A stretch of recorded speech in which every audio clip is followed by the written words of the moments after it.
নমস্কাৰ, মই ৰঞ্জন চৌধুৰী। অলপ ছুটি ভিডিঅ', আজি ভিডিঅ' বেছি ডাঙৰ নহয়, কিন্তু শেষলৈকে শুনিব। আৰু যদি কাৰোবাৰ কাৰ্ডিয়েক প্ৰব্লেম আছে, প্ৰেছাৰ আছে, অলপ সাৱধানত শুনিব। আপোনালোকে কল্পনা কৰিব পাৰে, আপোনালোকৰ ধাৰণাটো এনেকুৱা নাই হোৱা জানো যে গৌৰৱ গগৈ কংগ্ৰেছ ষ্টেট প্ৰেচিডেণ্ট AICCয়ে বনাইছে, কংগ্ৰেছে বনাইছে, হাইকমাণ্ডে। চব তেনেকুৱা নহ'বও পাৰে। কিবা আচৰিত লগা নাই নেকি মোৰ কথা বতৰাবিলাক? সেইকাৰণে অলপ ধৈৰ্য ধৰি শেষলৈকে শুনক। তেওঁলোকৰ এই গৌৰৱ গগৈৰ যে নিযুক্তিৰ আঁৰত কিন্তু হেৰিৰো এটা ব্লেছিং আছে বা সমৰ্থন আছে বুলি ক'ব পাৰে RSSৰ। আৰু RSS যোৱা বছৰৰ পৰা তেওঁলোক হয়ৰাণ হৈ গৈছে, অশান্তিত আছে এই হিমন্ত বিশ্ব শৰ্মাক লৈ, পগলা হৈ গৈছে টোটেলি। তো তেওঁলোকে বিচাৰে যে হয় গৌৰৱ চিটুৱেশ্যনটো ডিল কৰক, ডিল কৰি কংগ্ৰেছ পাৱাৰত আহক, তাত কোনো প্ৰব্লেম নাই। কাৰণ চবতে ক'ৰবাততো কংগ্ৰেছ থাকিবও লাগিব না। একেবাৰে কংগ্ৰেছ নাইকিয়া হৈ যাব, কংগ্ৰেছ মুক্ত ভাৰত তেনেকৈতো হ'ব নোৱাৰে। কাৰণ কংগ্ৰেছযুক্ত ভাৰত হ'ব, কংগ্ৰেছযুক্ত BJP হ'ব। কাৰণ আমি দেখিছোঁ চব যিমান কংগ্ৰেছৰ মালকেইটা আছে, সেই মালকেইটা আকৌ ইয়াতে আহি সোমাই যায়। ৰাম তেৰি গংগা মাইলি, গংগাৰ লগত কম্পেয়াৰ কৰিছে নহয় হেৰি মানে BJPক, সেইকাৰণে ময়লা কৰি দিছে চব। গতিকে ৱাশ্বিং মেচিনৰ কথাটো উৰি গ'ল। তো তেওঁলোকে বিচাৰি আছে যে এই পাগলটোক মানে আঁতৰাব লাগে, অশান্তি। এতিয়া মই আপোনালোকক মিলাই দিছোঁ, গতিকে আপোনালোকে একদম ৰিলেক্সত থাকক। প্ৰেছাৰ ৰোগী, কাৰ্ডিয়েক প্ৰব্লেম আছে, কোনো প্ৰব্লেম নাই। মই আপোনালোক একদম ইজি কৰি দিছোঁ। মই ক্ৰনলজিটো বুজাই আছোঁ। যেতিয়া তেওঁ ষ্টেটৰ প্ৰেচিডেণ্ট হ'ল বা সেই যে পাকিস্তান লিংক এই কথা বতৰাবিলাক ওলালে, তেতিয়া গৌৰৱ গগৈ কিন্তু এটা কথা কৈছিলে দেই, অসমত বহুত নেতাই আছে কিন্তু বেলেগ কাৰোবাৰ নাম লোৱা নাই তেখেতে, একজনৰ নাম লৈছিলে। কি ঠিক আছে? কোনোতো ঠিক নাই।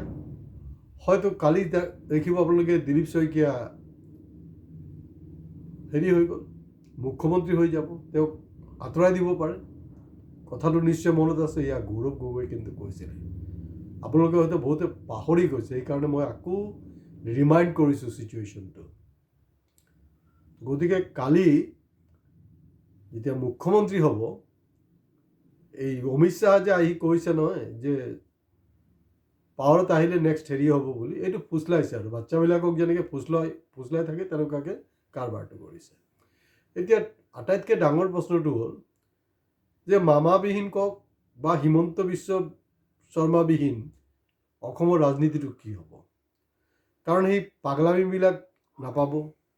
সেই পাগলামীবিলাকতো আমাক ক'ৰবাত না ক'ৰবাত অলপ আমোদ দিয়ে ন। আৰু যে বহু বাইদেউ যে থাকি গ'ল ন, এই যে বাইদেউসকলে যে চুমা খাব পৰা নাই, গতিকে তেওঁলোকৰ মানে চুমাৰ যে এই যে আশা যোনটো থাকি গৈছিলে, সেইটোৰ পৰা বঞ্চিত হ'ব। আৰু কোনো তেনেকুৱাকৈ মুখ্যমন্ত্ৰী নাপাব যি নেকি নিজকে ক'ব ইণ্ডিয়াৰ আটাইতকৈ পাৱাৰফুল মুখ্যমন্ত্ৰী।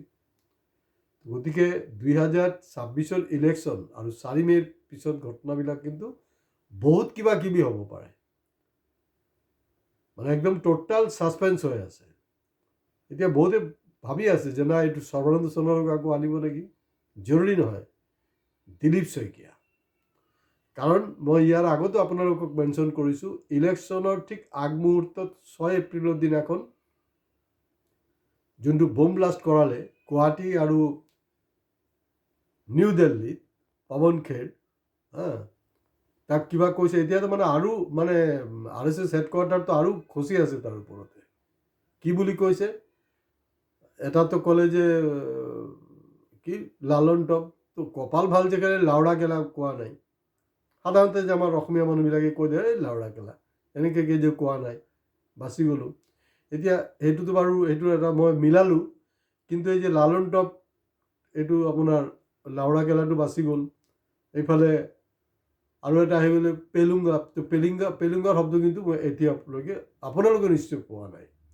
তো যিসকলৰ প্ৰেছাৰ নাই, যিসকলৰ কাৰ্ডিয়েক প্ৰব্লেম নাই তেওঁলোকে কিন্তু অলপ অধ্যয়ন কৰক, কাৰণ যিসকলৰ ইতিমধ্যে এই প্ৰব্লেমবিলাক আছে তেওঁলোকক মই নকওঁ যে আপোনালোকে এইটোৰ ওপৰত ৰিচাৰ্চ কৰক। যিসকল একদম এইবিলাক বেমাৰৰ পৰা মুক্ত হৈ আছে নহয়, আপোনালোকে কিন্তু এই বস্তুটো এনজয় কৰক। হয়, তেওঁ সলনি হ'লে কি হ'ব, মানে যোন পাৰ্টিৰে আহক, এনেকুৱা কোনো মুখ্যমন্ত্ৰী নাহিব যি নেকি নিজৰ মানে মাইকীৰ কথাত উঠা বহা কৰে, প্ৰজাৰ কথা চিন্তা নকৰে। কাৰণ ভগৱান ৰামচন্দ্ৰ প্ৰজাৰ কথা চিন্তা কৰি প্ৰজাক সন্তুষ্ট কৰাৰ কাৰণে কিন্তু আচলতে সীতা দেৱীৰ অগ্নি পৰীক্ষাটোৰ মান্তি হৈছিলে, বেলেগ আৰু কোনো কথা নাই। গতিকে এতিয়া ৰিণিকী ভূঞাকোতো অগ্নি পৰীক্ষা দিবলৈ আহ্বান জনাব লাগিছিলে, কিন্তু এইটোতো হোৱা নাই। উল্টাই যধে মধে মানহানি কেছ, উল্টা FIR কৰি দিয়ে, এই ধৰণৰ এটা অত্যাচাৰ হৈ আছে। গতিকে দিলীপ শইকীয়া যদি আহে বা বেলেগ কোনোবা যদি আহে, তেতিয়াহ'লে কিন্তু যিসকলৰ এটা আশা যে থাকি গৈছিলে চুমা খাবলৈ মুখ্যমন্ত্ৰীক, কাৰণ সেইটো এটা ৰেকৰ্ডটো, ইণ্ডিয়াৰ কোনো ষ্টেটত তেনেকুৱাকৈ নহয়। গতিকে এইটো হ'লগৈ আজিৰ দিনত মানে একদম খাচ খবৰ। আৰু এইটো খালি কল্পনা কৰক যে গৌৰৱ গগৈৰ লগত কিন্তু মোহন ভাগৱত RSS হেডকোৱাৰ্টাৰো ছেটিং হৈ আছে, যে ইয়াত কিবা অলপ লেংটা কৰাৰ পিছত তাক মই খেদিবলৈ অলপ সুবিধা হ'ব। গতিকে আজি ইয়াতে শেষ কৰিছোঁ। খালি মোক খেদি নিদিব। আমাৰ চেনেল ৰঞ্জন চৌধুৰী ইউটিউবৰ যোনটো চেনেল অফিচিয়েল যি চেনেল আছে সেইটো কিন্তু ছাবস্ক্ৰাইব কৰাটো ৰাখিব। মই আপোনালোকৰ মাজত থাকিম আৰু অহা দিনত নতুন নতুন কিছু খবৰ দিম। ইয়াতে শেষ কৰিছোঁ। নমস্কাৰ।